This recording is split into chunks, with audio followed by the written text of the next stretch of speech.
qui fait de l'empowerment des femmes. Les participants du défi Oser avancer peuvent être issus de l'immigration, faire partie des Premières Nations ou appartenir à la population d'accueil. Tout ce qu'on demande, c'est qu'ils ont envie de relever de nouveaux défis, de tisser des liens avec d'autres femmes et de progresser dans leur cheminement professionnel et personnel. Et quoi de plus inspirant que d'échanger avec Mesdames Monique Gagnon-Tremblay, l'honorable Juanita Westmoreland-Traoré et Dorothy Alexandre, n'est-ce pas? On est chanceux. C'est tout un privilège de pouvoir mieux connaître ces femmes qui ont réussi à ouvrir des nouvelles voies pour nous autres et qui ont contribué à bâtir une société plus juste et inclusive. Cependant, les gains réalisés dans le domaine du leadership féminin ne peuvent pas être tenus pour acquis. Je souhaite vous rappeler les mots d'Annemie Paul lorsqu'elle a démissionné ce lundi de son poste de chef du Parti vert du Canada. Voici ce qu'elle a dit. Quand j'ai été élue et mise dans ce rôle, je brisais un plafond de verre. Ce que je n'ai pas réalisé à l'époque, c'est qu'il allait tomber sur ma tête, laissant des éclats de verre sur lesquels je devrais ramper pendant mon temps en tant que leader. Donc, nous avons beaucoup encore à apprendre et il y a encore beaucoup de travail à faire. Et c'est pourquoi nous avons trouvé important d'organiser cet espace de dialogue avec 3 femmes d'exception qui contribuent à l'avancement des femmes dans notre pays et qui ont chacune à sa façon brisé le plafond de verre.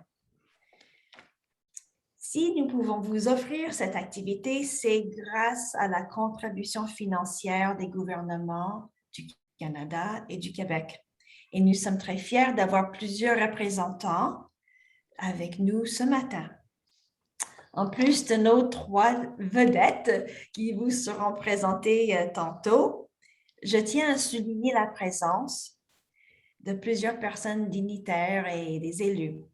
En commençant par Élisabeth Bruyère, la députée fédérale de Sherbrooke qui a récemment été réélue. Donc, félicitations, Élisabeth, pour votre victoire.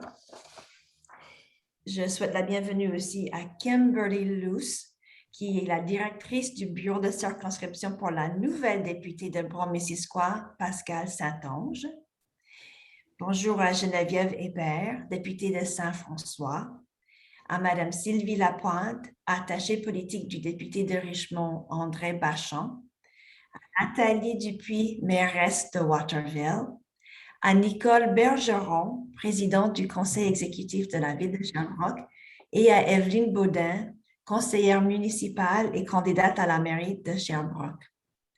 Je souhaite aussi une bienvenue spéciale aux membres des médias qui se sont joints à nous ce matin. Notre visioconférence sera enregistrée et puis diffusée en direct via Facebook. Nous espérons que vous garderez vos caméras ouvertes. C'est bien plus sympa comme ça de vous voir. Mais si vous préférez les fermer, c'est correct aussi.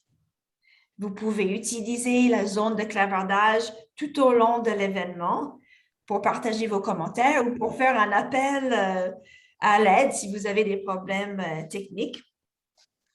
Soyez assurés que nous allons garder du temps à la fin de la conférence pour que nos invités puissent répondre à vos questions aussi. Et avant qu'on se quitte à 9 heures, 2 personnes auront la chance de gagner une copie du livre de Vicki Mayham, Déployons nos ailes.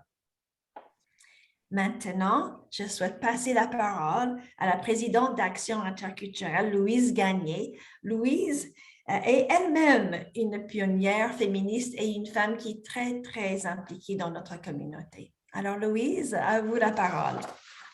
Oui, merci Jacqueline et il me fait grand plaisir de me joindre à vous pour cet échange avec 3 femmes exceptionnelles dans le cadre de ce projet qui a été menée par Aide depuis plusieurs années. En fait, on est à la 4e ou 5e groupe de femmes qui permet à ces jeunes femmes d'oser un changement dans leur vie en vue de réaliser leurs rêves, tout en s'épanouissant comme femmes actives dans la société. Notre organisation croit à la possibilité de multiplier l'action de personnes motivées par le mieux-être de la collectivité. Notre mission implique de veiller à ce que les femmes profitent d'une intégration excusez-moi, harmonieuse dans leur milieu socio-professionnel. Dans une rencontre exceptionnelle en fin de semaine dernière avec des amis venus de Guinée, j'ai constaté que le stage d'études de l'une d'elles en 1981, ça fait 31 ans, lui a permis de développer son leadership auprès de centaines de femmes d'affaires de son milieu. Cette expérience sera présentée dans un congrès de l'Association mondiale des femmes chefs d'entreprise en Turquie en novembre prochain. Des entrepreneurs québécoises vont témoigner de ce qu'elles réalisent avec leurs collègues guinéennes. En faisant valoir nos réussites à l'international, nous créons la confiance entre nous, ici.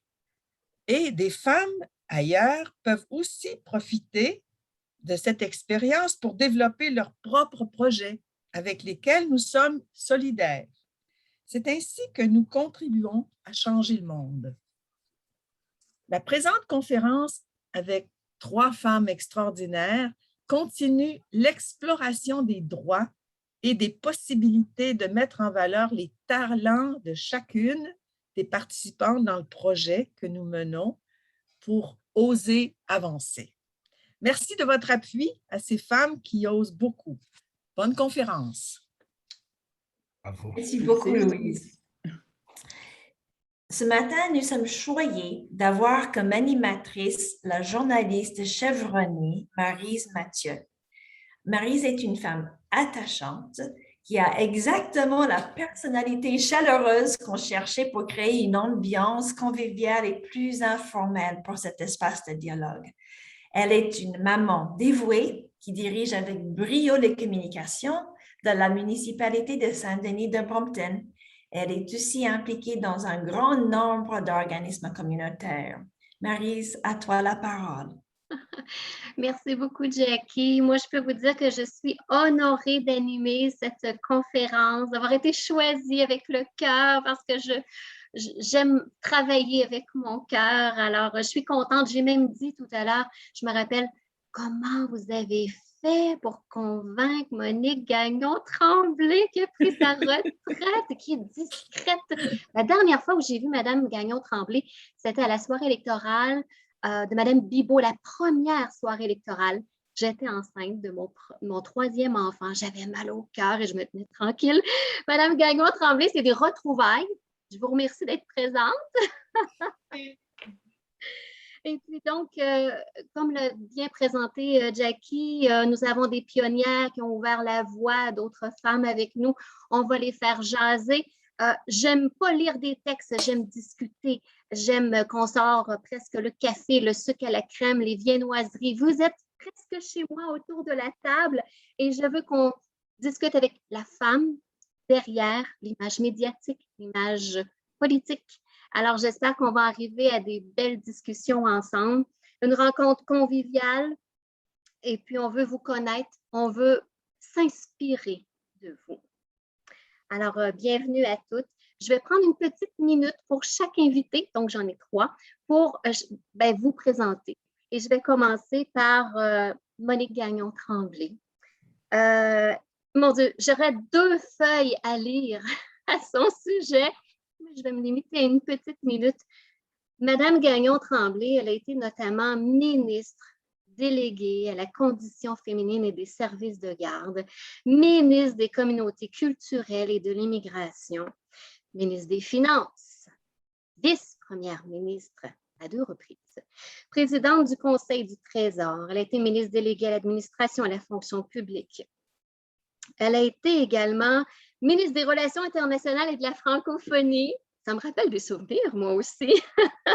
Ministre des Relations internationales, ministre responsable de la francophonie, je l'ai dit. Faite également chevalier de l'Ordre de la Pléiade en 2003. Et elle a signé plusieurs ententes historiques, entre autres l'entente Canada-Québec relative à l'immigration, à l'admission temporaire des Aubains. Et on lui doit également la loi sur le patrimoine familial, entre autres. Alors, comme je le disais tout à l'heure, elle a ouvert la voie à plusieurs femmes. Elle est entre autres devenue la première femme à être nommée comme présidente du Conseil du Trésor, comme ministre des Finances, comme chef de l'opposition et la deuxième comme vice-première ministre. Je me souviens de l'avoir interviewée à ce moment. Madame Gagnon-Tremblay, je vous lève mon café ce matin. Oh, merci, c'est gentil. Alors, il paraît que c'est un homme qui vous a convaincu à être avec nous ce matin. Je pense que c'est Mohamed, hein? C'est ça, hein? C'est bien. Merci beaucoup. Alors, notre autre invitée, et non la moindre, Juanita Westmoreland-Traoré, Madame la juge, qui nous a fait promettre hier de l'appeler par son prénom. Je vais faire l'effort. Juanita. Bonjour. Une autre grande dame qui a grandi à Montréal, la première personne noire à accéder à la magistrature au Québec en 1999 à la Cour du Québec. Maintenant juge à la retraite, elle a été une femme très engagée pour l'égalité, l'inclusion des femmes. Elle a reçu plusieurs distinctions, dont l'Ordre du Québec. Le prix également Droits et libertés de la Commission des droits de la personne et de la jeunesse en 2008. Elle est détentrice d'un doctorat, et pas le moindre, un doctorat d'État en droit public et sciences administratives de l'Université de Paris, diplômée de la Faculté de droit de l'Université de Montréal en 1966. Et j'ai vu qu'elle était l'unique étudiante noire de sa promotion. C'est bien ça, hein? C'est tout un parcours. Doyenne également de la Faculté de droit de l'Université de Windsor.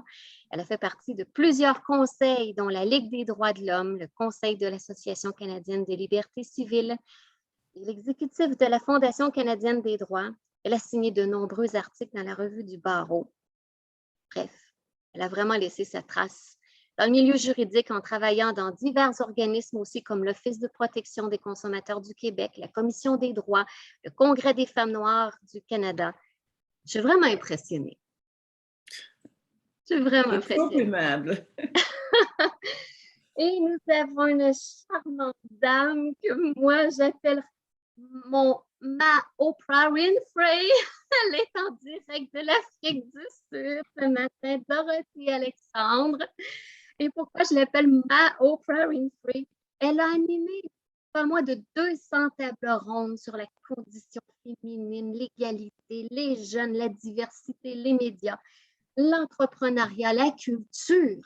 Elle a été journaliste, elle a été recherchiste, notamment au groupe TVA. Actuellement, je crois qu'elle est toujours la première spécialiste coordonnatrice externe au secteur inclusion des communautés de Radio-Canada à travers tout le pays. C'est ça, Dorothée? Non, j'ai quitté en août dernier. Oh, Donc, j'étais bon, pendant un an. Vous avez On en parlera. fait énormément parce que vous avez contribué à favoriser l'accès des talents issus de la diversité à Radio-Canada, que ce soit devant la caméra, derrière la caméra, chez les fournisseurs. Vraiment, c'est fabuleux. Et on les a vus apparaître, ces talents. On les a vus, hein, se faufiler. On les entendait aussi avec leur petit accent. Vous avez été coach et mentor à l'école d'influence de l'Institut du Nouveau Monde, animatrice, chroniqueuse, productrice, consultante en matière de diversité. C'est un honneur de vous avoir également avec nous ce matin. Merci beaucoup. Bienvenue à toutes. Alors, on met la table. On a déjà sorti le café, les viennoiseries, le sucre à la crème. J'en garde plusieurs morceaux. Vous savez, je suis gourmande. Je commence avec des questions pour toutes. Après ça, on aura des questions pour chacune. Et histoire de se mettre dans le bain un petit peu et l'ambiance conviviale que l'on veut avoir avec nous ce matin. Je débute avec une histoire où on parle de Tupperware. Tout le monde a des Tupperware abandonnés chez lui, chez elle. Au fond du frigo, parfois dans un placard. On trouve un contenu douteux des fois dedans. Et face à cette boîte douteuse, eh bien, on a l'option de faire semblant, de pas voir, que quelqu'un pourrait peut-être s'en occuper ou bien jeter cette boîte en sachant que ça va polluer peut-être, hein? On peut mettre la main dans la boîte, la laver. Vous voyez un petit peu le contexte. Qu'est-ce qu'on fait avec ces choses-là qui sont douteuses? Eh bien, c'est pour vous dire qu'on a tous au fond de nous une boîte qui traîne avec des trucs douteux, genre des freins, des peurs, des doutes. Alors, je vous demande, mesdames, quelle boîte Tupperware avez-vous dû oser ouvrir pour vous occuper et faire le ménage afin de pouvoir avancer? On vous écoute. Je commencerai peut-être par Madame Gagnon-Tremblay. Tiens donc.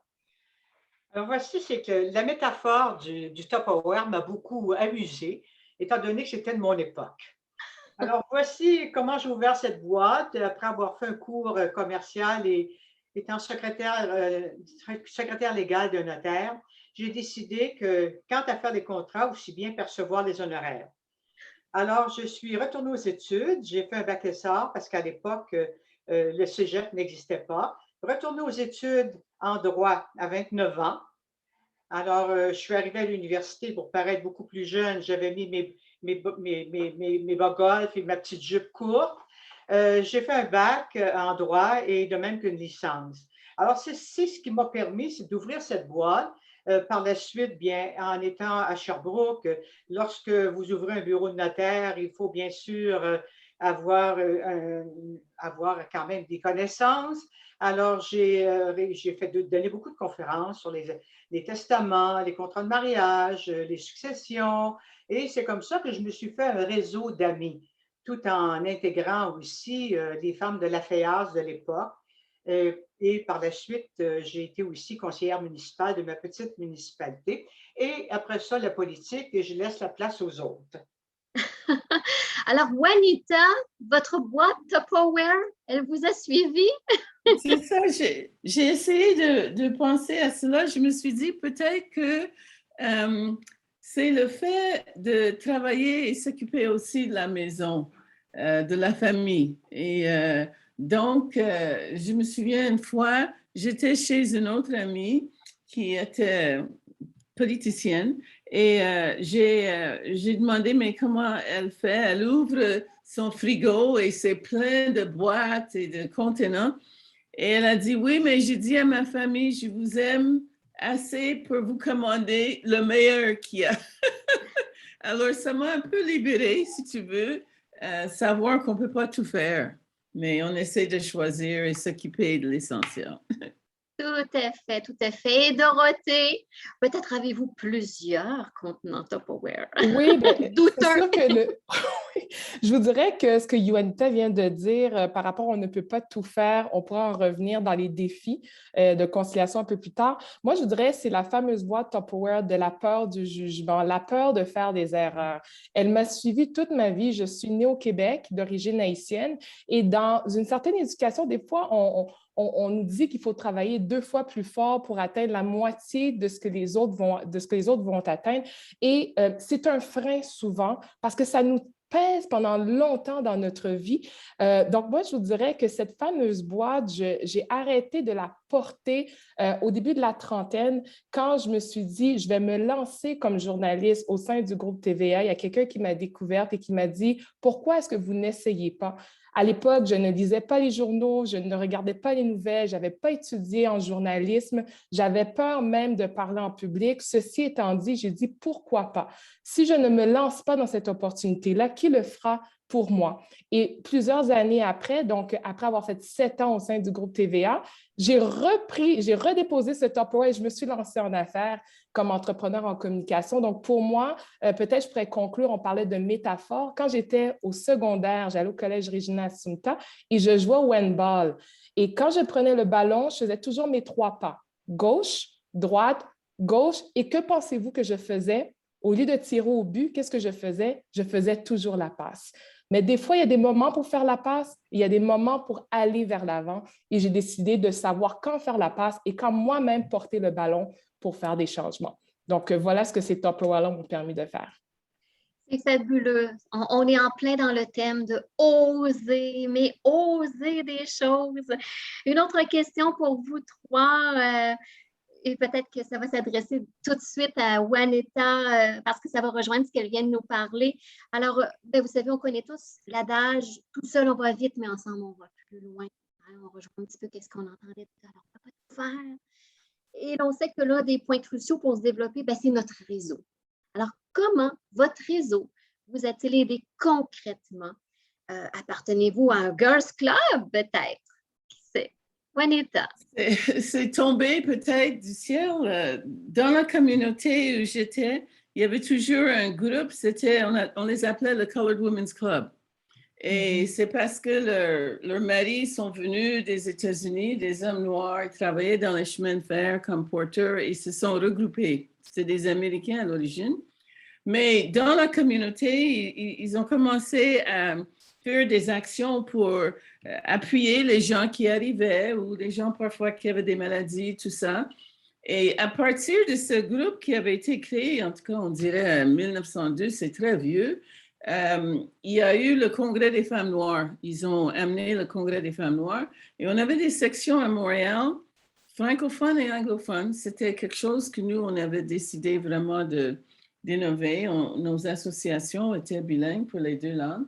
Et ça m'a beaucoup aidé parce qu'on avait des congrès annuels, on réunissait des gens à travers le Canada, on faisait des recommandations à la fin aux politiciens et on était actifs. Je dois dire que c'est là que j'ai beaucoup appris, que j'ai rencontré beaucoup de gens et puis c'était utile en immigration, en droit de la personne, adoption internationale, Louise connaît bien. Oui, la force du réseau. Madame Gagnon-Tremblay, peut-être avez-vous, vous aussi, la force du réseau, surtout en politique, on dit toujours « merci à mon équipe, merci à mon équipe ». Il y a toujours plein de monde autour de vous, n'est-ce pas? En somme, c'est que l'organisation, c'est sûr, l'organisation politique vous permet d'avoir beaucoup de personnes autour de vous, y compris des femmes, mais je ne peux pas dire que j'ai fait partie d'un réseau de femmes comme tel. Je faisais partie de la FEAS. Et je me rappelle, entre autres, que lorsque le Parti libéral du Québec a voulu créer le réseau des femmes libérales, je m'y étais opposée. Parce que pour moi, peut-être à tort, mais pour moi, il fallait être avec les hommes. Il fallait aussi qu'on puisse prendre part et que l'on puisse décider comme eux. Et je me rappelle très bien une rencontre dans une maison privée d'une organisation libérale. Alors que j'étais candidate, j'arrive dans cette maison et on me dit, bon, voici, les femmes sont dans ce salon. On me dirige vers les femmes dans le salon, alors que les hommes étaient dans l'autre pièce et discutaient politique. Après 5 minutes, je m'ennuyais tellement. Je me suis dit, bon, il est temps pour moi de retourner là-bas et parler politique. Alors, ils ont été très surpris de me voir arriver soudainement parce que j'étais une femme et j'allais parler avec les hommes tout en laissant les femmes de côté. Alors, c'est un peu comme ça et je me suis bâti un réseau aussi. Je le mentionnais en faisant des conférences sur différents sujets et en travaillant, par exemple, avec d'autres collègues avocates. Et c'est comme ça que j'ai développé mon réseau et mes connaissances. Et c'est comme ça qu'on est venu me chercher par la suite en politique parce que je me suis impliquée sans même m'en rendre compte finalement. Il faut que je vous demande, mais en quelle année on séparait ainsi les hommes des femmes? Bien, écoutez, ça fait longtemps, mais ça existait quand même. Les femmes d'un côté, les hommes de l'autre. C'était les hommes qui faisaient la politique. Ce n'était pas les femmes. Alors, c'est comme si les femmes ne connaissaient pas la politique. Alors, moi, j'ai l'impression d'avoir un peu cassé ce moule pour dire, bien, voici, je suis une femme. Et d'ailleurs, je me rappelle très bien, lorsque je me suis présentée pour la première fois, avoir été faire du porte-à-porte, et il y a des personnes qui me disaient, mais une femme, ça doit rester à la maison, c'est un peu, reste à tes chaudrons finalement, alors que je ne savais même pas cuisiner. On apprend des secrets!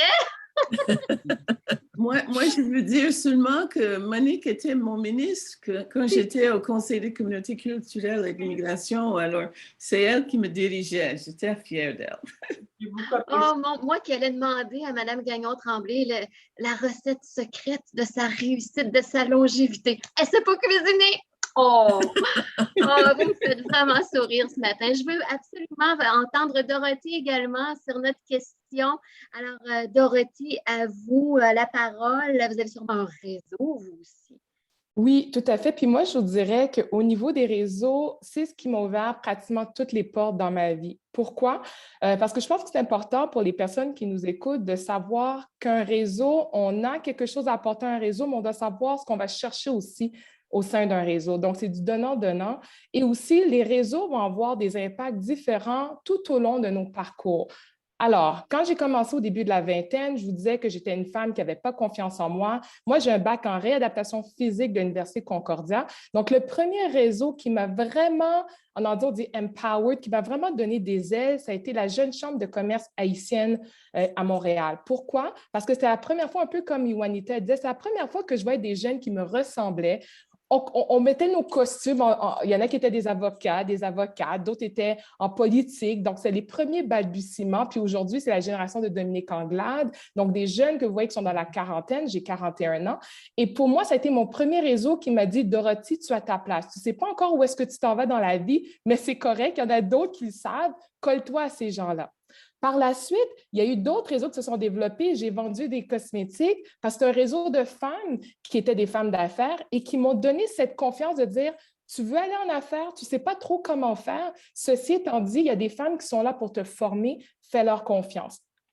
Et par ailleurs, lorsqu'on poursuit plusieurs années plus tard, donc lorsque j'ai quitté TVA puis que je suis devenue entrepreneur en communication, donc entre l'âge de 36 ans et 40 ans, donc là, c'est tous mes réseaux transversaux qui m'ont permis de faire que pendant 4 ans, je n'ai jamais cherché de contrat.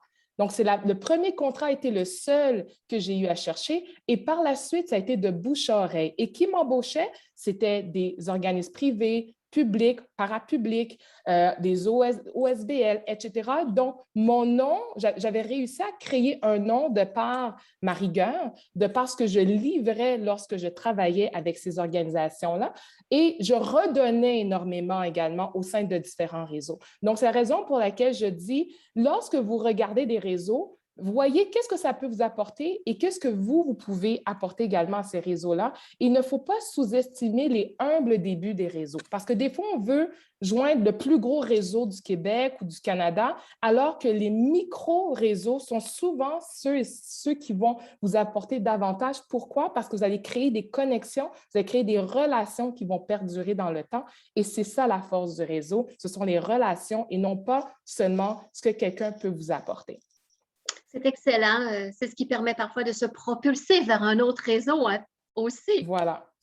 Puis si je peux me permettre d'ajouter rapidement, il ne faut pas avoir peur aussi de sortir des sentiers battus. Donc, de ne pas rester dans nos propres réseaux que l'on connaît parce qu'après, vous venez à développer une transversalité de vos relations et de vos connaissances. Et c'est ce qui vient que vous apportez une plus-value dans un réseau donné.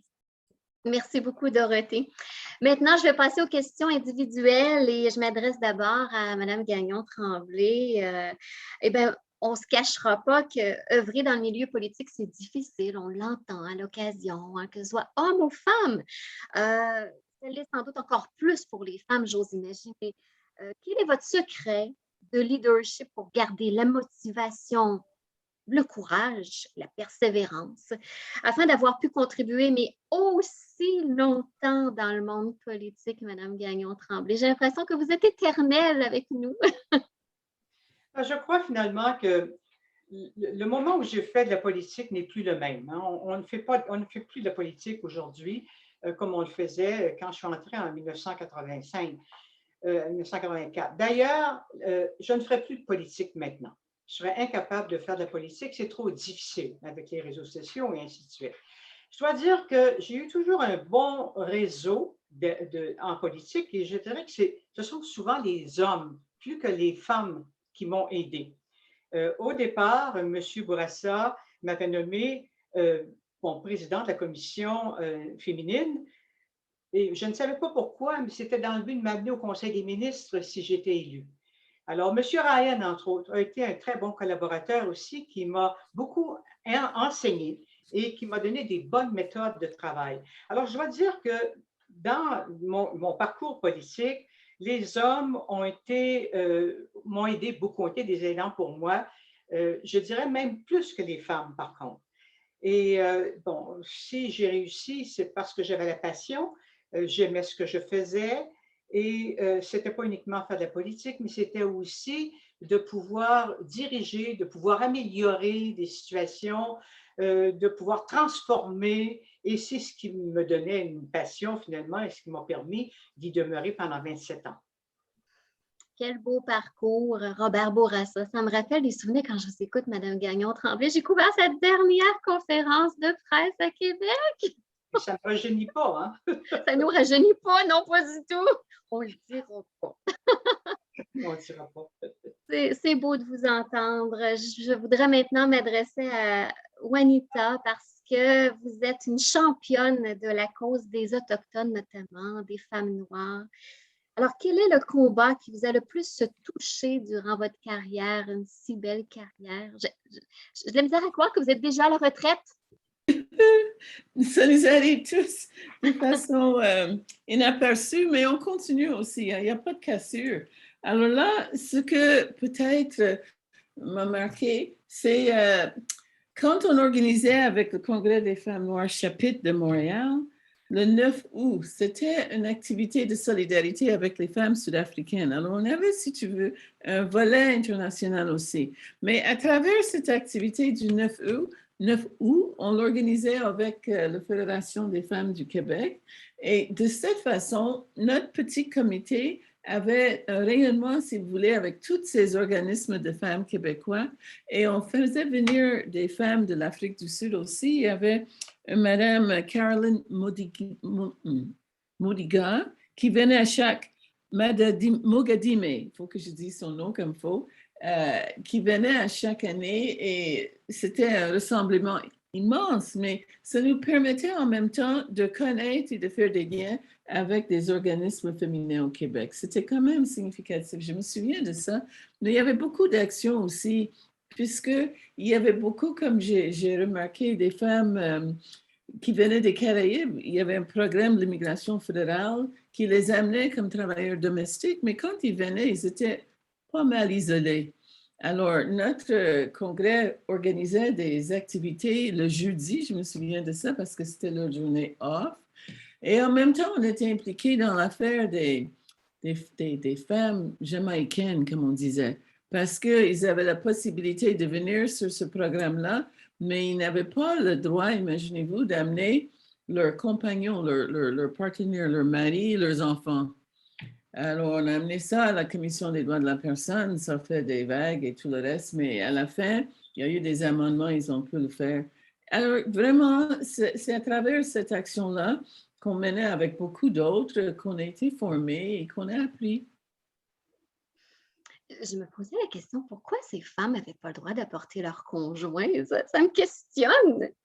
Oui, je pense que c'était un programme pour des travailleurs étrangers. C'était des gens qui devaient venir travailler comme domestiques résidents et que pour les autorités, ce sera encombrant d'avoir leur famille. Vous voyez, c'était un peu étroit, n'est-ce pas?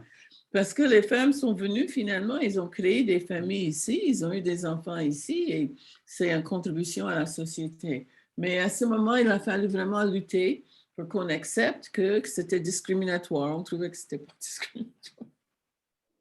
Un de vos nombreux combats. Merci beaucoup, Anita. Je vais m'adresser un petit peu à Dorothy maintenant parce que Dorothy œuvre, du moins elle a œuvré, je pense qu'elle l'œuvre encore très activement, du moins auprès des communautés culturelles. Alors, quels sont les défis les plus pressants des femmes issues des communautés culturelles et comment peuvent-elles relever ces défis? Je crois, Dorothée, vous pouvez nous éclairer aujourd'hui à ce sujet.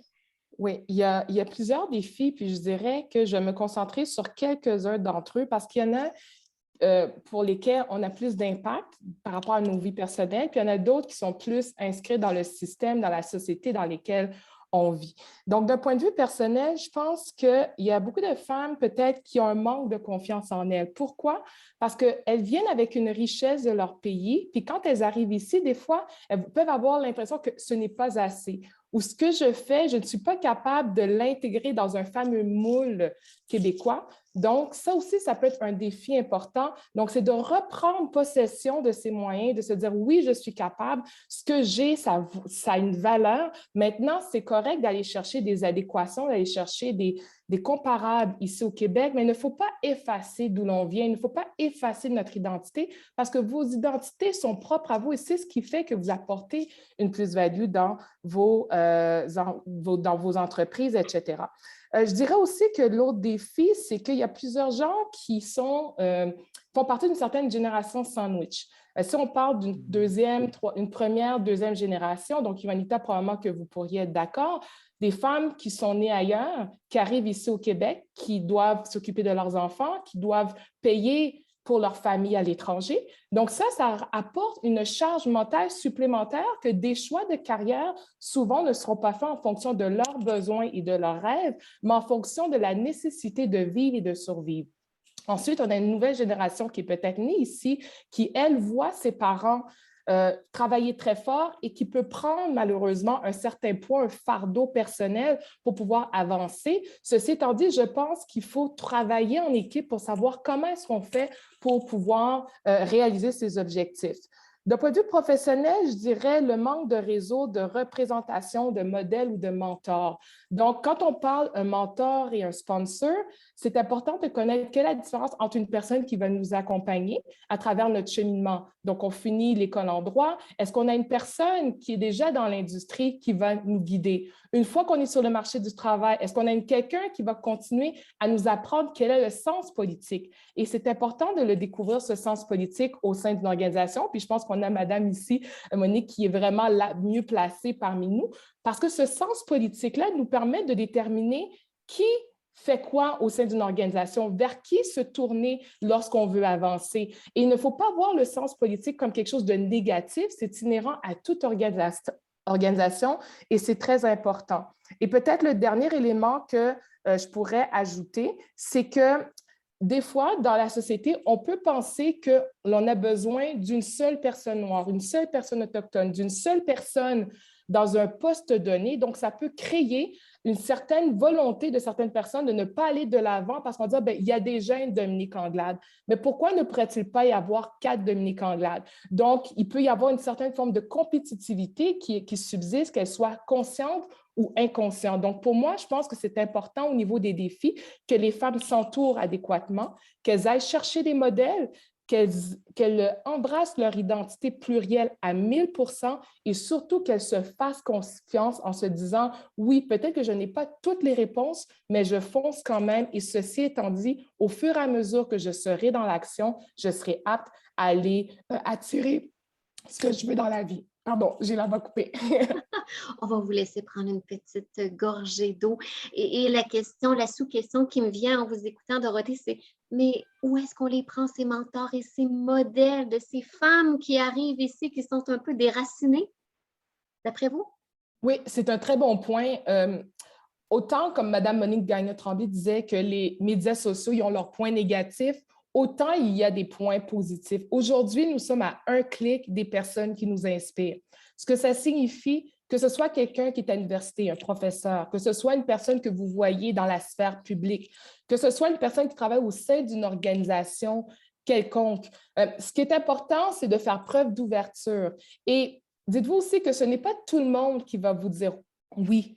Mais quand la personne vous dit non, ce n'est pas à vous qu'elle dit non. Elle dit non à l'opportunité que vous lui demandez. Parce que des fois, on s'arrête à un premier non. Donc, je pense qu'il faille aller aussi avec des réseaux qui sont le plus proches de nous.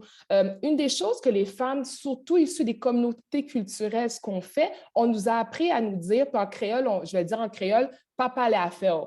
En créole, ce que ça signifie, c'est ne parle pas de tes choses. Garde tes choses pour toi. Donc, quand tu ne partages pas tes aspirations, tu ne partages pas tes rêves, tu ne partages pas ta vision, tu n'informes pas les gens autour de toi qui peuvent avoir les ressources, les réseaux, les personnes autour d'elles pour pouvoir t'accompagner. Donc, je dirais qu'à travers nos réseaux, aussi proches soient-ils, aussi proches soient les personnes, soit des amis, mais surtout des gens, même quand on ne les connaît pas, il ne faut pas avoir peur de les approcher. Donc, moi, c'est ce qui a fonctionné pour moi. Et je terminerai en disant qu'il faut y aller avec une grande humilité, une grande authenticité. On sait ce qu'on sait, on ne sait pas ce qu'on ne sait pas. Et ça, les gens l'apprécient. quand on est dans une démarche pour apprendre, vous allez voir à quel point il y a des gens, énormément de gens qui vont vous tendre la main pour vous accompagner. Et ça, c'est la beauté de tout cela. Merci beaucoup, Dorothée. Il nous reste à peu près une quinzaine de minutes parce qu'à la fin, on veut laisser du temps au public pour des questions à nos invités. Alors, je voudrais passer tout de suite à un sujet d'actualité sur lequel on ne peut pas éviter aujourd'hui. On a à ce jour, cette année, un 15e féminicide dont on parle dans les médias depuis hier au Québec. Le dernier survenu dans les Laurentides à Saint-Donat. 5 enfants sont devenus orphelins. Une maman de 32 ans qui nous a quittés comme ça. Alors, je voudrais m'adresser notamment à Juanita parce que juge à la retraite, elle en a vu des causes. Et puis, on parle beaucoup notamment de la création d'un tribunal spécialisé en matière de violence sexuelle, de violence conjugale. Alors, selon vous, Anita, qui avez été juge, quelles sont les mesures prioritaires qui restent à mener en matière de protection des femmes contre les violences, qu'elles soient psychologiques, conjugales ou sexuelles? On déplore tous, tous ces événements. J'entendais hier un sénateur qui disait « Québec est devenu une terre de féminicide. » Ça m'a fait mal. Oui, je pense que comme dans le passé, il est nécessaire qu'il y ait regroupement entre les femmes, mais aussi avec ce qu'on appelle les alliés, ceux qui sont aussi motivés par la question à laquelle on veut s'attaquer. Vous parlez des écoles résidentielles et les atrocités qui se sont produites à ces endroits, toujours cachés, et de la même façon avec Joyce Eskouen.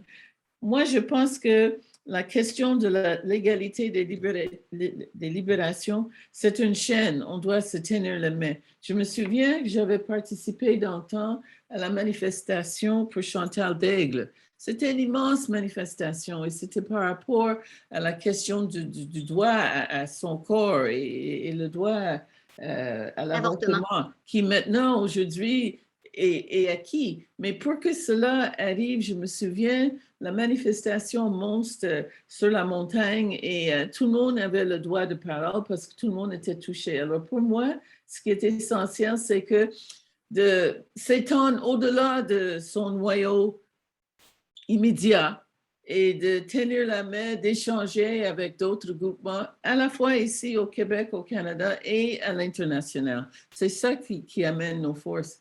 Personnellement, j'ai eu de la chance parce que j'ai été prise sur l'aile de certaines, comme Madeleine Parent.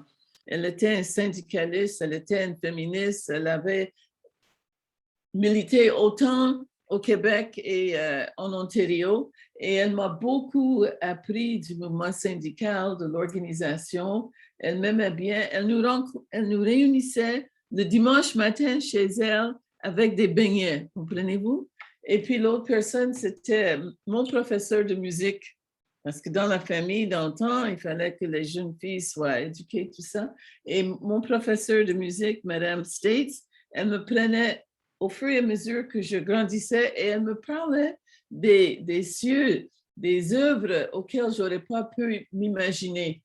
Parce qu'elle faisait partie à ce moment de l'Orchestre de Montréal. Elle me parlait de ses voyages et tout ça. Et ce que je veux dire par cela, c'est que nous-mêmes, on grandit aussi en partageant et en encourageant d'autres. On a chacun un rôle à jouer.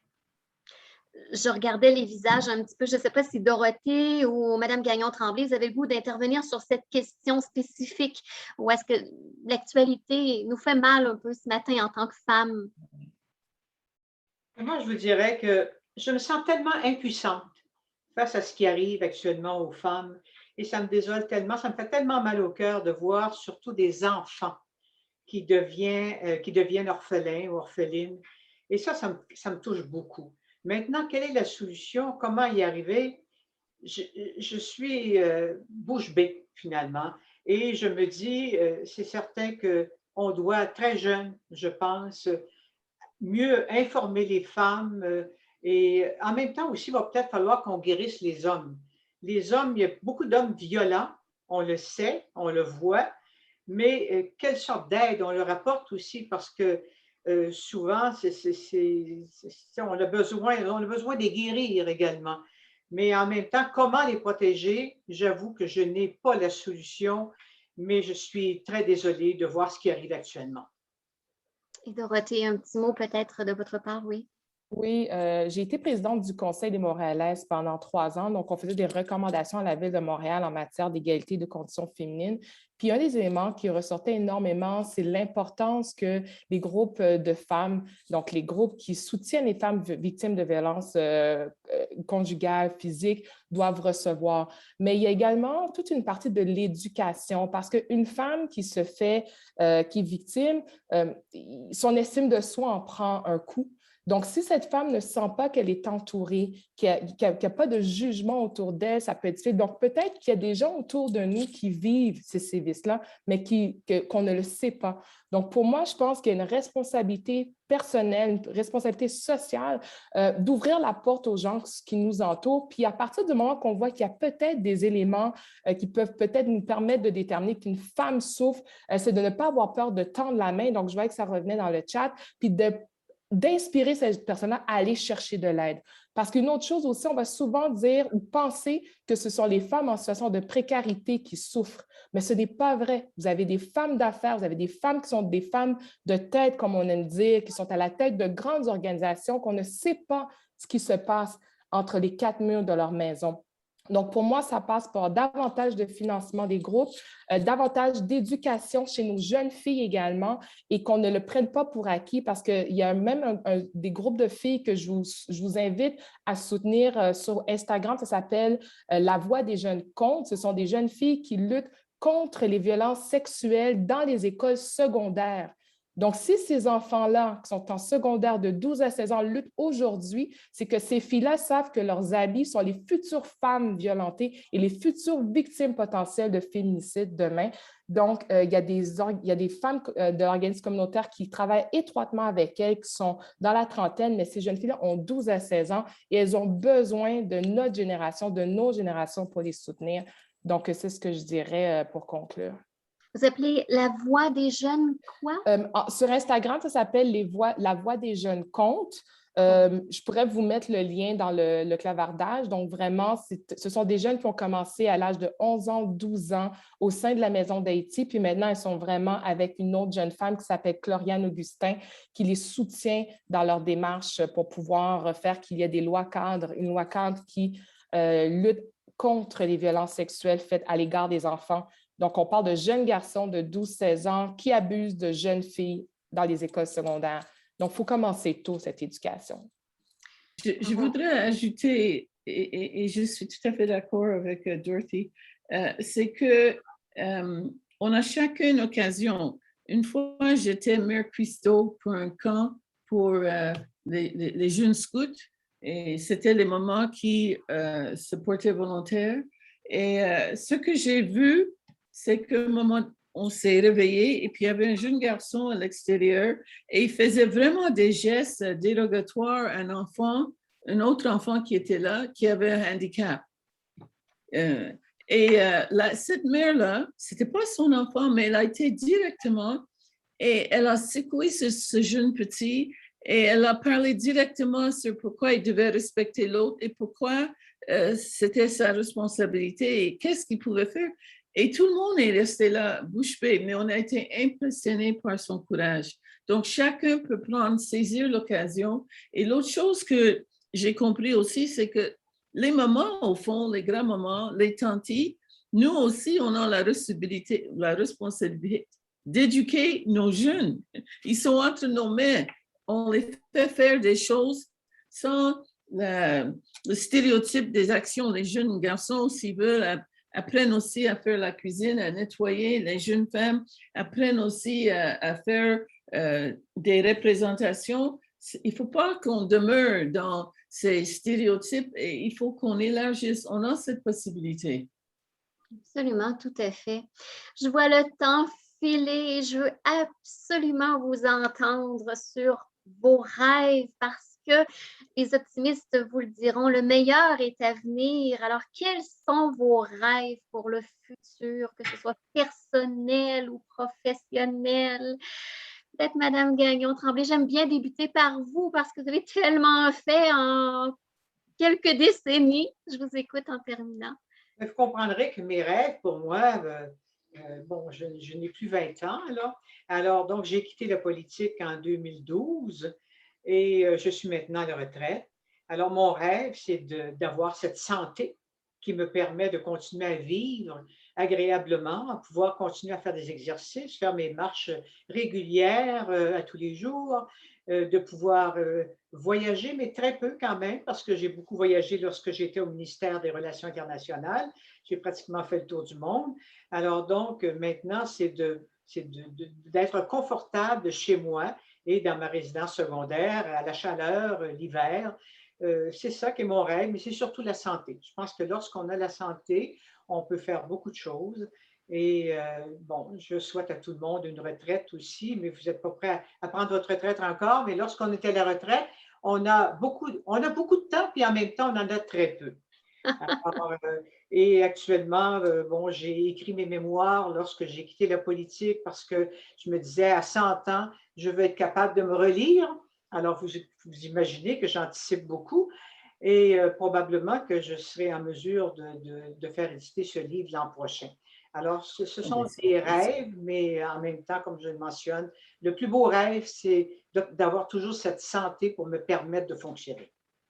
Alors, moi, j'ai bien hâte de lire ce livre. Beaucoup d'intérêt pour savoir qu'est-ce qui se passe. Les mémoires de Madame Gagnon-Tremblay à Sherbrooke. Juanita, et vous, de votre côté, j'imagine que vous avez beaucoup de rêves.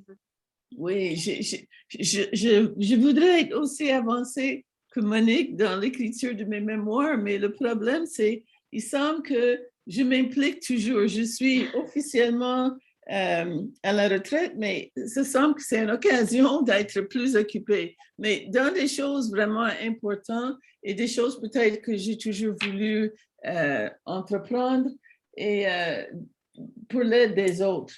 Donc, ma rêve, c'est peut-être de toujours être occupée, peut-être aussi d'avancer dans l'écriture des mémoires, mais je dirais que je ne me suis pas vraiment encore bien arrêtée. Et il y a beaucoup de vie encore devant nous, chacun à notre façon, n'est-ce pas? Là, moi, je veux savoir, mais qu'est-ce qui vous passionne encore à chaque jour quand vous vous levez le matin, mais vous vous dites, oh, aujourd'hui, il faut que j'ai le temps au moins de prendre un café là, et de m'arrêter, mais vous êtes à la retraite. Oui, c'est ça. C'est que c'est l'égalité. Peut-être ça a l'air d'un grand mot, mais ce qui me passionne toujours, c'est de voir que les personnes soient respectées, qu'ils aient les mêmes occasions parce qu'ils ont les talents et on aurait une meilleure société. Les gens qui sont brimés, vous avez parlé de ce qu'on découvre constamment, l'oppression qu'on fait aux personnes autochtones, c'est énorme. Et on ne peut pas rester tranquille. On a une expérience, on peut le partager, on connaît, on a des contacts, comme je dis, et on ose. J'aime bien le courage et le fait d'oser utiliser les moyens qui sont devant nous. Non, c'est toujours l'égalité, l'égalité, la justice qui me préoccupe, la justice sociale. Alors, on perçoit que vous ne pouvez pas vous arrêter. Vous avez mené des combats et je pense que vous allez toujours continuer à combattre. Mais je dirais avec les jeunes, c'est ça aussi Oui. qui m'affecte beaucoup parce que je trouve que les jeunes ont une plus grande conscience sociale et ils manifestent, ils osent et puis étant du côté des jeunes, je trouve que ça nous porte aussi. Et Dorothée, vos rêves, quels sont-ils? Oui. On veut savoir ce que votre coiffeur sait. J'ai beaucoup de rêves. Je vous dirais qu'un de mes premiers rêves, à l'aube, début quarantaine, c'est ma petite fille. J'ai une petite fille de 6 ans et une petite fille noire, les cheveux crépus, la couleur noire comme moi. Donc, moi, l'héritage que j'ai envie de lui laisser, c'est qu'elle s'aime comme elle est et que pour toutes les petites filles, quelles qu'elles soient, peu importe leurs origines, leur origine sociodémographique, etc., leur parcours sociodémographique, qu'elles s'aiment. Donc, pour moi, mes rêves sont beaucoup ancrés en ma fille. Je demeure une femme entière, bien sûr, mais pour moi, ça me motive. Donc, ma passion première, c'est de voir quel est l'héritage que je peux laisser au quotidien à travers mes implications sociales, à travers mes projets futurs. J'en parlerai pas trop parce que j'ai envie de garder ces projets-là pour moi. Puis maintenant, je suis plus en mode, quand les projets sont prêts, je les dépose, je les livre et je les annonce. Donc, je n'annonce plus mes projets comme je le faisais auparavant. C'est peut-être la sagesse, mais je pense aussi que c'est une forme pour moi de faire les choses pour moi et non plus pour plaire aux gens. Donc, si je reviens à ce que je vous disais au début, qu'avant, je faisais les choses pour plaire, maintenant, ce n'est plus le cas. Et d'un point de vue sociétal, je rejoins énormément ce que Juanita disait, puis j'ai hâte de lire vos mémoires, fait qu'il faut qu'on se rappelle, Juanita, n'est-ce pas? C'est de voir que toutes les femmes, quelles qu'elles soient, prennent leur place dans cette société, que les barrières tombent. Tout à l'heure, Monique parlait d'impuissance et des fois, ça me ronge. Je sens cette impuissance en tant que jeune femme qui a envie d'en faire plus, mais qui ne sait pas par où commencer. Donc, je me dis, je préfère y aller par petits pas. Et ces petits pas, ce que je fais, c'est que je mentore énormément de jeunes femmes, spécifiquement des jeunes femmes noires et des femmes issues des communautés culturelles, mais d'autres femmes également. Et j'essaie de leur apporter ce que j'ai appris en 41 ans de vie, en me disant que le peu que je connais ou ce que je sais peut peut-être les aider à continuer à avancer. Et j'aime à dire que le plus grand de ce que je fais ne se retrouve pas sur les médias sociaux. Donc, des femmes qui ont obtenu des postes, des femmes qui brisent un peu des plafonds de béton, parce que des fois, ce ne sont pas des plafonds de verre, mais de dire que j'ai une petite implication là-dedans, c'est ce qui me permet de dire, c'est ce qui me permet de combattre cette impuissance. Donc, d'y aller une personne à la fois, et c'est ce que je partage à ma fille qui a 6 ans également. C'est un bel exemple, un bel héritage, comme vous dites, Dorothée. Et moi, il y a une citation qui me touche beaucoup. On parlait tout à l'heure, ces femmes qui osent et qui changent le monde. Moi, j'ai une citation de Raymond Brocker qui dit « Oser est le commencement de réussir ». Alors, vous trois, nos invités, vous êtes cette réussite. Vous avez osé pour réussir. Et je vous écoute et vous ne lâchez pas. Alors, vous nous inspirez beaucoup. Je vous remercie beaucoup. J'aimerais qu'on regarde si on a des questions du public avec Jackie, probablement que vous en avez reçu quelques-unes. Oui, on a quelques-unes. Je retourne dans ma liste. Concernant les défis, comment allier vie de famille et vie professionnelle? Je pense qu'on est plusieurs à poser cette même question. Peut-être Dorothée? Oui, vous avez une je vais jeune fille commencer de 6 rapidement. ans. Oui, c'est ça. J'ai pris des notes en plus spécifiquement pour cette question-là. La première chose, mais tout à l'heure, Juanita l'a dit, on ne peut pas tout avoir. Moi, c'est une amie qui m'avait dit ça, une cousine au fait, qui a une dizaine, 7 ans de plus que moi. Puis quand elle m'avait dit ça, au début, j'étais comme, mais de quoi tu parles? C'est pas vrai. I'm a superwoman. Non. Ce qui est important, c'est de savoir dans quelle phase que vous êtes dans votre vie. Puis on s'entend que je n'ai pas encore vécu les phases que Juanita et Monique ont vécues, donc on s'entend que ça continue d'évoluer. Dans quelle phase êtes-vous et qu'est-ce que vous êtes prêt? Quels sont les compromis que vous êtes capable de prendre et quels sont les compromis que vous ne voulez plus prendre? Je donne un exemple. Quand j'ai commencé ma carrière comme entrepreneur en 2016 et 2020, je savais que j'avais des sacrifices à faire pour pouvoir avoir des contrats puis être rémunérée adéquatement. Donc, pour cela, je ne dormais pas beaucoup. J'allais pratiquement dans tout ce qui était les 5 à 7. Il n'y avait pas un endroit à Montréal qui touchait ma cause où est-ce que je n'étais pas. 5 ans plus tard, les choses ont changé. J'ai une fille qui est au primaire. Maintenant, je me dis, où est-ce que je n'ai pas besoin d'aide et où est-ce que je vais avoir plus d'impact? Donc, je vais choisir les événements, les opportunités qui se présentent à moi en fonction du fait que quand je suis avec ma fille, je suis 100% avec ma fille. Quand je suis avec mon conjoint, je suis 100% avec mon conjoint. Donc, ça aussi, c'est important de savoir quels sont les différents réseaux que vous avez autour de vous qui vont vous projeter là où vous voulez être. Donc, si vous avez un réseau de mamans qui sont là pour vous encourager à travers vos défis, si vous avez un autre réseau qui est plus professionnel, qui va vous permettre justement de savoir quels sont les événements ou les éléments clés que vous voulez apporter dans votre vie immédiatement, collez-vous à ces réseaux-là. Puis peut-être le dernier élément que je pourrais apporter, c'est de dire qu'il faut lâcher prise. pour moi, le lâcher-prise a été la plus grande leçon de ma vie, c'est-à-dire, il y a des choses que je ne peux pas contrôler et les choses que je ne peux pas contrôler, mais j'essaie de ne pas y mettre une énergie mentale parce que souvent, ce qui va arriver, c'est que physiquement, on n'est pas là, mais notre mental continue de travailler continuellement. Et le mental va soutirer beaucoup plus d'énergie que lorsqu'on est là physiquement. Et j'ai appris à dire non également. Donc, apprendre à dire non, c'est que plus vous avancez dans votre carrière, plus il y a des opportunités qui vont se présenter à vous. Et souvent, on a tendance à penser qu'on doit dire oui à tout. Mais des fois, des opportunités vont se présenter comme des cadeaux empoisonnés parce que si ça se fait au détriment de votre santé mentale, au détriment de votre santé physique, au détriment des gens que vous aimez, donc là, c'est certain que ça peut avoir un impact négatif. Donc moi, c'est comme ça que je guide ma vie. Et aujourd'hui, je vous dirais que, bon, là, je suis en Afrique du Sud, comme vous savez, j'ai un lâcher-prise qui fait que lorsque je dis non, je le dis avec une paix tellement incroyable que les gens reviennent par la suite et m'offrent peut-être quelque chose qui va s'ajuster avec ce que je veux. Donc, je choisis les gens avec qui je travaille et les opportunités dans lesquelles je veux m'investir. Donc, ça, c'est mon petit secret à moi qui fonctionne.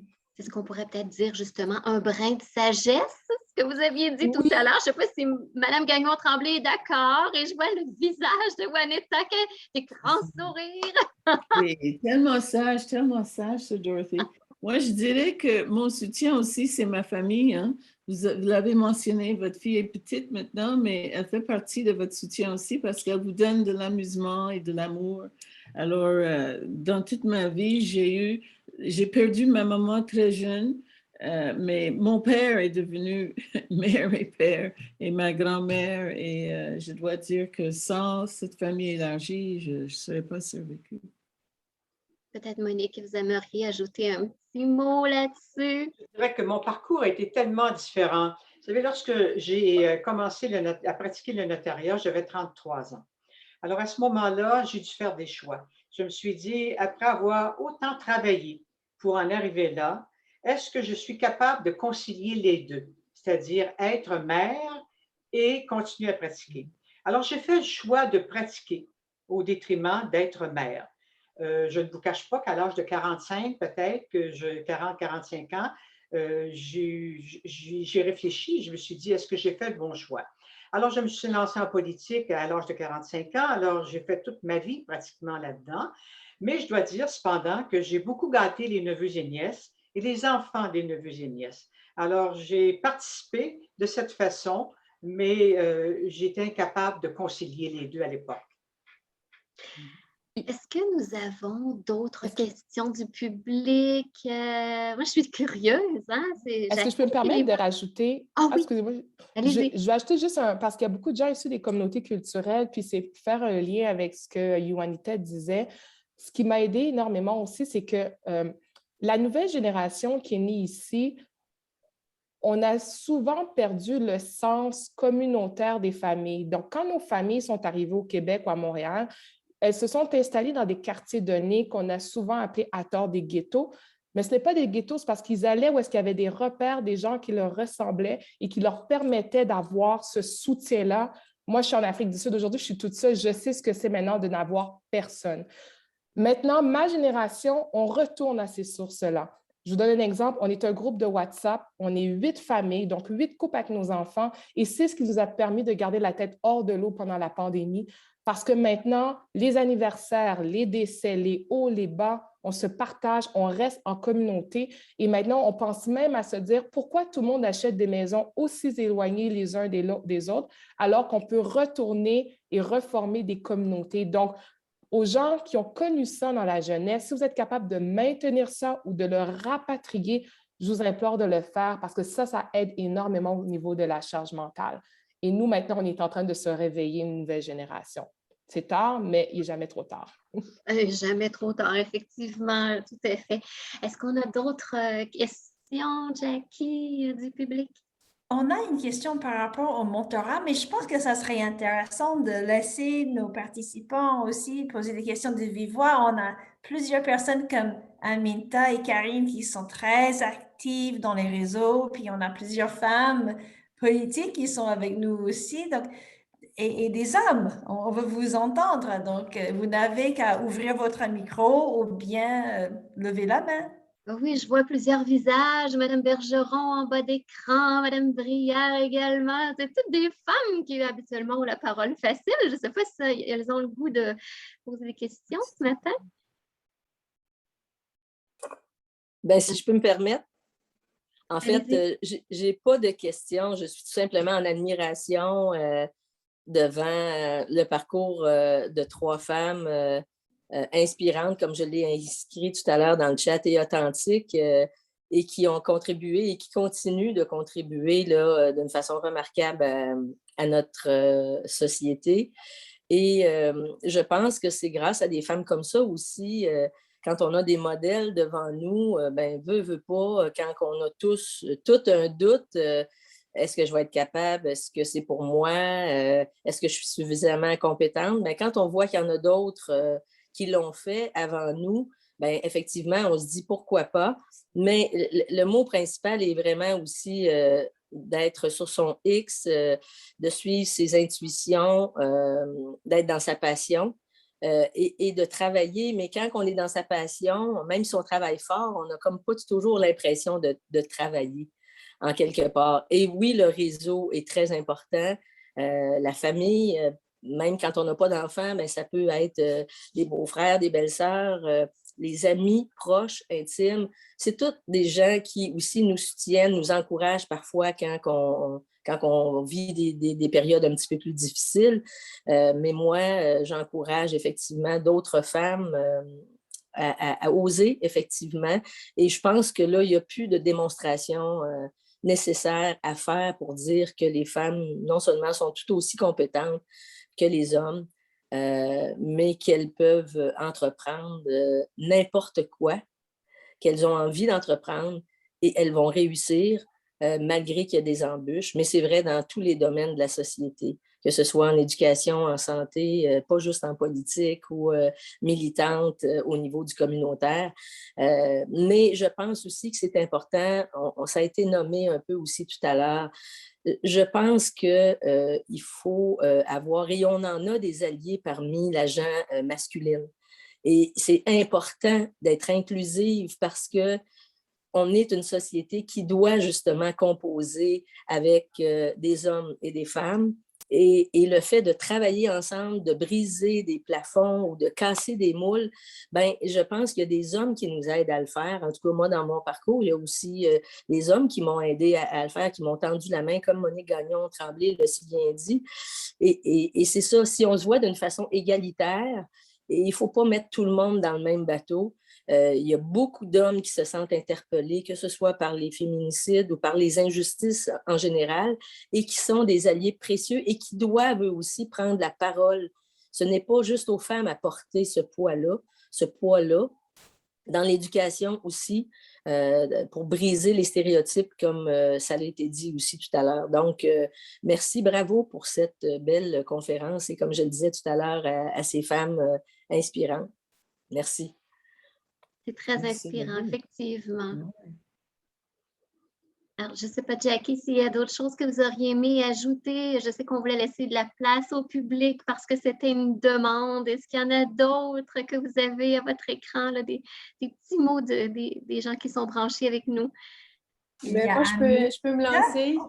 Je trouve ça très particulier de prendre la parole après 2 notaires, comme notaire moi-même. En tout cas, est-ce qu'il y a une tendance à ce que les notaires s'impliquent beaucoup en politique? On connaît bien le parcours de Nicole, le parcours de Mme Gagnon-Tremblay. Et j'ai retenu tantôt ce que vous avez dit, Mme Gagnon-Tremblay, que vous ne feriez pas de politique ces jours-ci.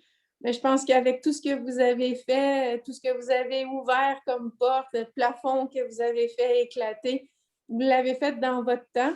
Maintenant, nous, effectivement, on vit d'autres choses, mais on est prêt à relever ces défis-là. Puis possiblement que dans 27 ans, on dira la même chose, qu'on ne ferait pas de politique à cette époque-là. Alors, merci beaucoup pour vos bons mots à toutes les 3. Merci aussi pour l'organisation Action interculturelle. C'est toujours tellement enrichissant vos rencontres. Bonne journée. Merci beaucoup, Elisabeth. Et puis, j'ai vu la main d'Aminta qui s'est levée. J'aimerais beaucoup l'entendre aussi, Aminta Ndaye. Merci Jacqueline. Merci énormément à toutes les invités que nous avons. J'ai beaucoup appris, beaucoup de choses m'ont inspiré, bien évidemment. Dorothy, je suis super contente d'apprendre que ta fille a 6 ans. La dernière fois qu'on se voyait à Sherbrooke, elle avait 6 mois. Exactement, je suis contente de te voir. Écoutez, c'est sûr que quand on parle de cet enjeu par rapport aux femmes, je me sens toujours interpellée parce que je me plais à dire les casquettes, souvent, les chapeaux qu'on porte sont multiples parce que tous les défis qu'on peut rencontrer en tant que femme, bien évidemment, je le rencontre, mais en plus, en étant une femme voilée aussi, c'est sûr, je ne manque jamais de le noter parce que les défis se multiplient. Mais j'ai toujours cru, et plusieurs personnes l'ont souligné, il faut continuer à travailler avec des alliés. L'heure n'est pas à la lamentation. Moi, je n'y ai jamais cru. Oui, il y a des enjeux, oui, il y a des défis, oui, il y a des obstacles. Mais je pense que la confiance en soi, la certitude qu'on a une place et on a quelque chose à apporter, même si on apprend, on continue à apprendre, à grandir avec les autres, mais l'heure n'est pas à rester dans son coin et à se dire que c'est trop difficile, je ne peux rien. Non. Chaque personne pose ce qu'elle a à poser, apporte ce qu'elle a à apporter et on doit le faire. Et on doit aussi ouvrir les portes, ne serait-ce que, Dorothy, je me voyais dans ce que tu disais en parlant, je pense à ma fille. Moi, je pense aussi à mes enfants, à chaque acte que je pose. Qu'est-ce qui se passerait si je restais dans mon coin en me disant, écoute, c'est difficile, oui, le Québec, ça, le Canada, l'Afrique, l'international. On peut se lamenter de toutes sortes de choses, mais il faut poser des actions. Et on le fait pour les personnes qu'on aime. On le fait aussi parce qu'on veut une société juste. On le fait tout simplement parce qu'on pense qu'on a quelque chose à apporter. Et il n'y a personne, absolument personne, qui doit nous faire croire que notre apport est moindre ou notre apport vaut mieux qu'une autre personne. Donc, moi, c'était mon petit plus que je voulais apporter. Sinon, je suis super contente d'assister à cette conférence, à vos 3 profils. Et bravo pour tout ce que vous continuez à nous inspirer. Ah, j'aime beaucoup vous entendre, c'est vraiment beau et ça rejoint un proverbe français que j'aime beaucoup. Je suis une fille qui aime les citations, les proverbes, les belles pensées positives et puis je vous partage le proverbe que j'aime beaucoup, qui m'inspire. Alors on dit, mon ami, si tu n'oses point, jamais tu n'avanceras d'un point. Et ça m'est venu comme ça en écoutant le dernier point de vue qu'on a entendu. C'est inspirant d'écouter chacune des femmes qui sont avec nous ce matin. Je vois que Corinne a levé sa main. On va peut-être s'arrêter là et ensuite on passera pour le mot de la fin. Tout à fait, oui. Moi, j'ai une question pour vous 3, Monique, Juanita et Dorothy. Bien souvent, on parle du syndrome de l'imposteur et puis que les femmes ressentent peut-être plus fréquemment ce syndrome de l'imposteur que les hommes, même si ce sont des femmes extrêmement brillantes, extrêmement diplômées. Est-ce que vous avez été confrontée à ce syndrome de l'imposteur et comment vous l'avez surmonté? Personnellement, non, parce que j'ai toujours pris ma place. Alors, je me suis dit, si je veux avancer, je dois prendre ma place. Et je me suis jamais, j'ai jamais pensé à ce que les autres pouvaient dire ou quoi que ce soit. Alors, j'avais une place, je l'ai prise et c'est là où ça m'a conduit. Je pense que je suis un peu comme Monique. Peut-être j'avais dans ma tête la réalisation qu'il y avait des barrières dans la société. Depuis très jeune, j'avais appris à écrire à la machine pour faire bref. J'ai écrit une lettre pour un poste dans un nettoyage. Et arrivé là-bas, ils se regardaient autour. Ils ne pouvaient pas croire que c'était moi qui avais écrit la lettre à ce point. Mais finalement, je n'ai jamais accepté que ces barrières m'arrêtent. Et peut-être je l'ai aussi, comme j'ai dit, de mon professeur de musique. Et j'avais aussi un autre mentor, Mr. Mergler, un avocat, Maître Mergler, qui était militant avant le temps. Mais c'est ça. Si on peut communiquer aux jeunes, essentiellement, c'est qu'ils ont leur place, qu'il faut le prendre, qu'il y a évidemment, on dit pushback, mais on ira plus loin. C'est comme un ressort, on ira plus loin si on continue. Puis de mon côté, contrairement à mes deux collègues, moi, oui, je l'ai ressenti, ce syndrome de l'imposteur au début de ma carrière comme journaliste, parce que, comme je disais, je n'ai pas du milieu. Et par la suite, quand j'ai commencé en affaires, parce que je me lançais sans savoir dans quoi je me lançais. Ceci étant dit, j'ai foncièrement confiance en moi et je m'aime foncièrement. Donc, je suis à un point dans ma vie où est-ce que je ne laisse personne dicter ma valeur, que ce soit positif ou négatif. Parce que des fois, on peut avoir tendance à avoir la tête qui sent parce que les gens nous aiment beaucoup, mais il ne faut pas laisser les gens dicter notre valeur, peu importe. Donc, moi, ce que je faisais quand j'avais le syndrome de l'imposteur, si vous voulez prendre des notes, c'est que j'y allais et j'étais une femme assez émotionnelle. Donc, j'ai laissé le côté émotion de côté et j'y allais de façon rationnelle. Une opportunité se présente à moi. Quels sont mes points forts? Quels sont mes points à améliorer? Je me faisais un tableau et je me disais, tout à l'heure, il y a Aurore qui avait apprécié le terme transversalité. Quelles sont les compétences transversales que je sais pertinemment qu'en utilisant ces éléments-là, je vais être capable de les transposer dans ce qu'on me demande. Et avec humilité aussi, je fais un exercice en disant, ah, là, je ne penserais pas. Comme si on me demandait de faire une conférence politique avec le parcours de Mme Gagnon-Tremblay ou un parcours juridique comme Mme Westmoreland-Traoré, je dirais non. Parce qu'avec humilité, je sais que je ne l'ai pas cela. Par contre, si on me disait d'aller animer un congrès international qui porte sur ces enjeux-là, je dirais, ah, OK, j'ai été journaliste, je suis capable de communiquer, j'ai de la rigueur, je suis capable de faire de la recherche et je travaille fort. Et c'est comme ça que j'ai pu transposer mon métier de journaliste en tant que modératrice de panel, même si je ne l'avais jamais fait. Donc, moi, c'est l'exercice. À toutes les fois que vous sentez ce syndrome de l'imposteur, asseyez-vous, faites cet exercice-là et demandez aux gens autour de vous, soit les gens qui vous aiment, donc les gens qui vont vous donner toutes les fleurs et qui vont être critiques aussi. Et demandez aux gens qui sont critiques envers vous aussi, mais avec amour, dans une forme de critique constructive. Et ça, vous êtes capable de faire un tableau. Et moi, je pense qu'une fois que vous allez continuer d'avancer de cette façon-là, vous allez être en mesure de faire cet exercice-là naturellement par la suite. Donc, moi, maintenant, accepter ou non une opportunité, ça prend 2 secondes et demie parce que l'exercice se fait dans le cerveau. Mais au début, il faut le faire sur papier. Donc, moi, c'est le petit conseil qui fonctionne pour moi que je peux vous partager. Ça prend de la confiance en soi. Hein? Vous savez, pas toutes les femmes ont ce courage, cette force, cette analyse.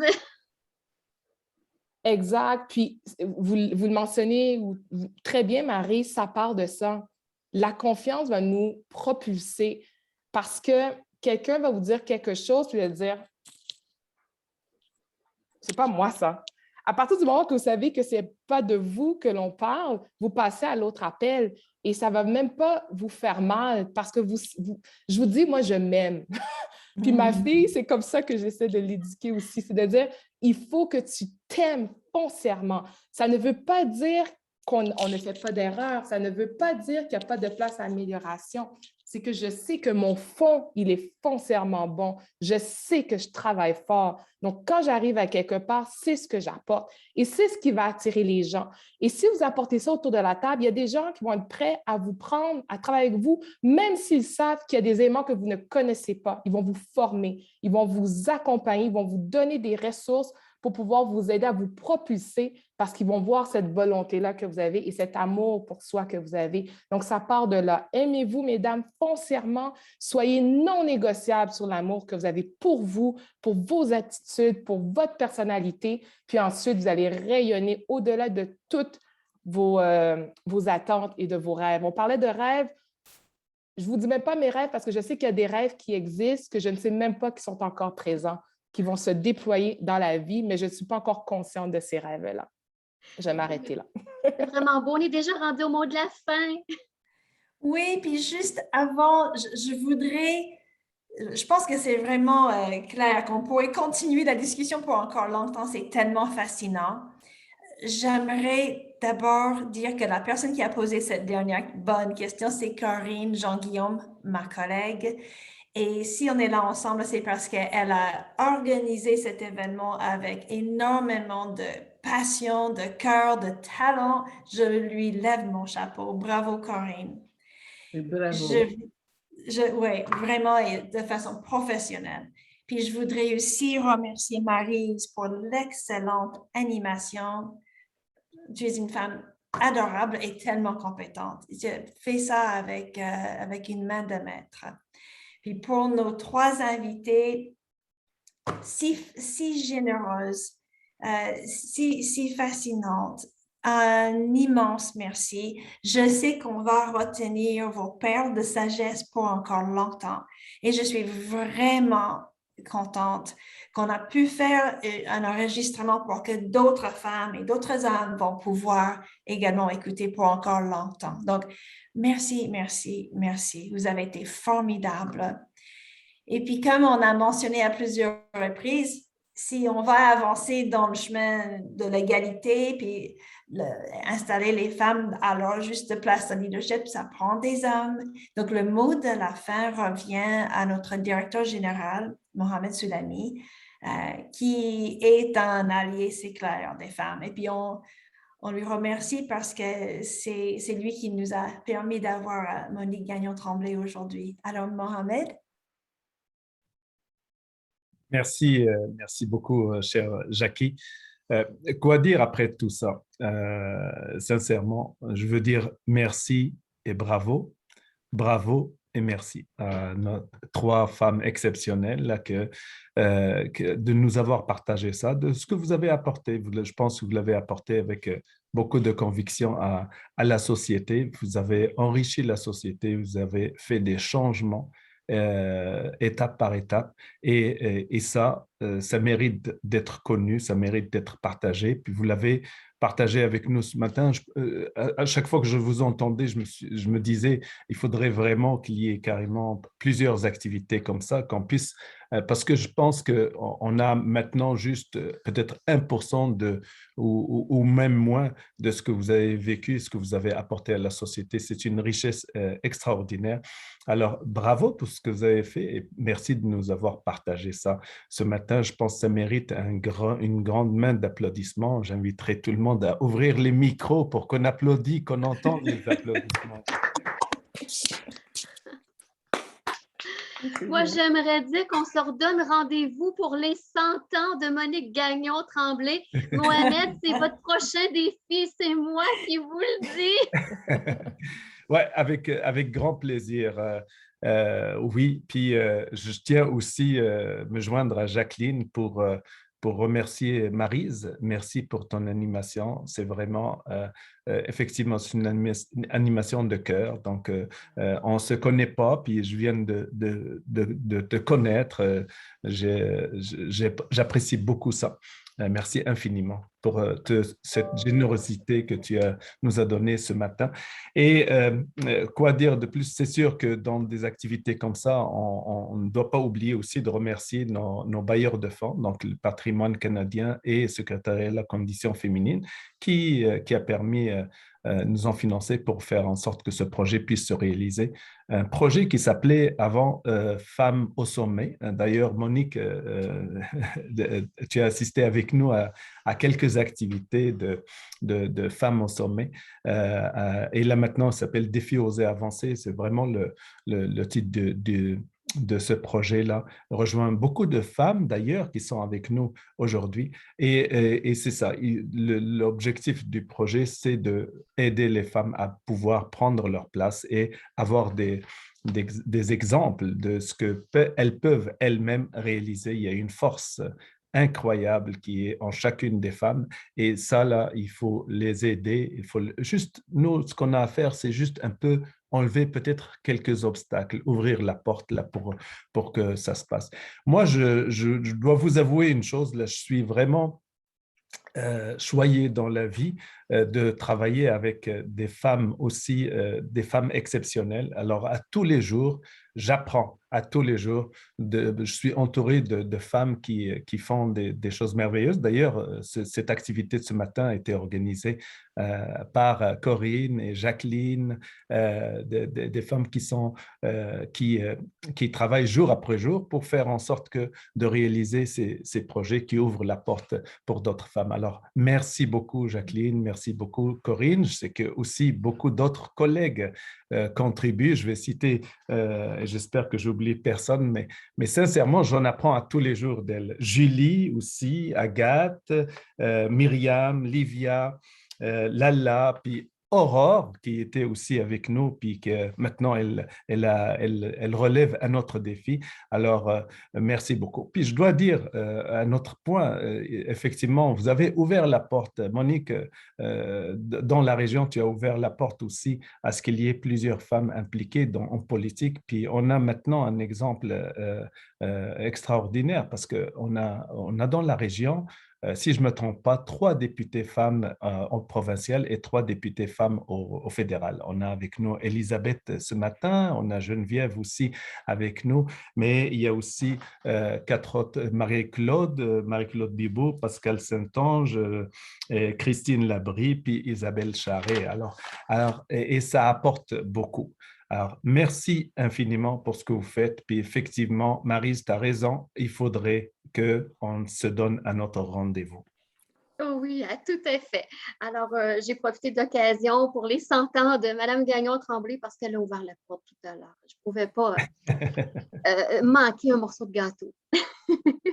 Je veux faire une salutation spéciale aussi à Louise Gagné. C'était ma complice dans le temps.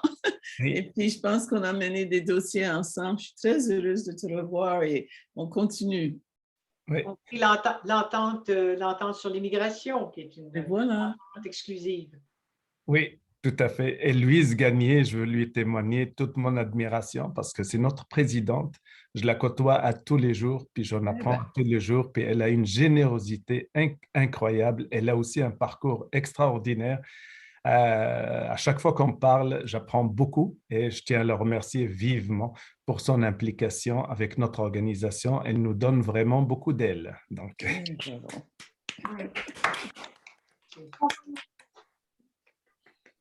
alors là, juste avant de se quitter, on vous a promis un tirage. Et on a 2 livres de Vicky Mayhem à offrir à 2 personnes chanceuses. C'est Corinne, je pense qu'il va tirer les 2 noms rapidement. Tout à fait. Donc, le livre « Déployez vos ailes ». Alors, hop, dans quelques instants.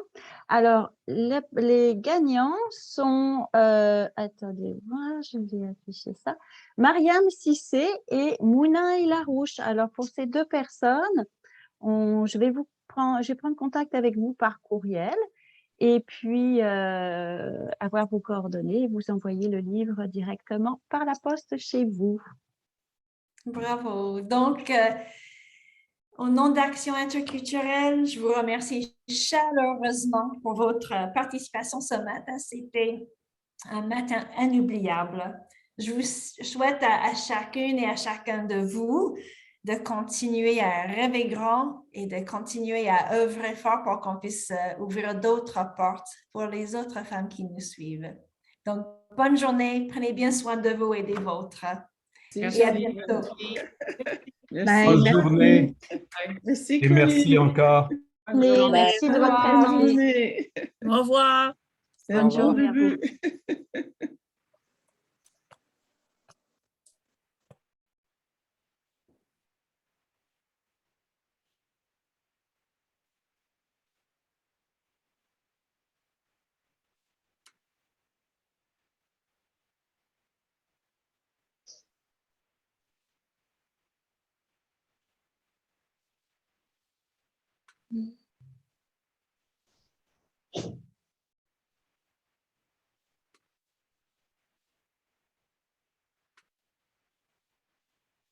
Voilà, nous sommes ici. Ah, elles sont parties. Au revoir. Merci. Bonne journée. Merci beaucoup, Juanita. Merci beaucoup. Oui, comme toujours. C'est réciproque. Bonne fin de journée. Merci. Bye, Agathe. Tu veux ouvrir ton micro?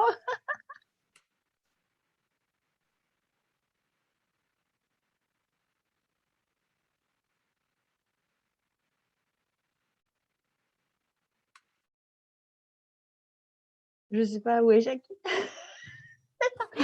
Je suis là, mais je devais y aller au petit coin. Ah, moi aussi, je suis là. Oh mon Dieu, bravo, bravo, bravo. C'était super. C'était vraiment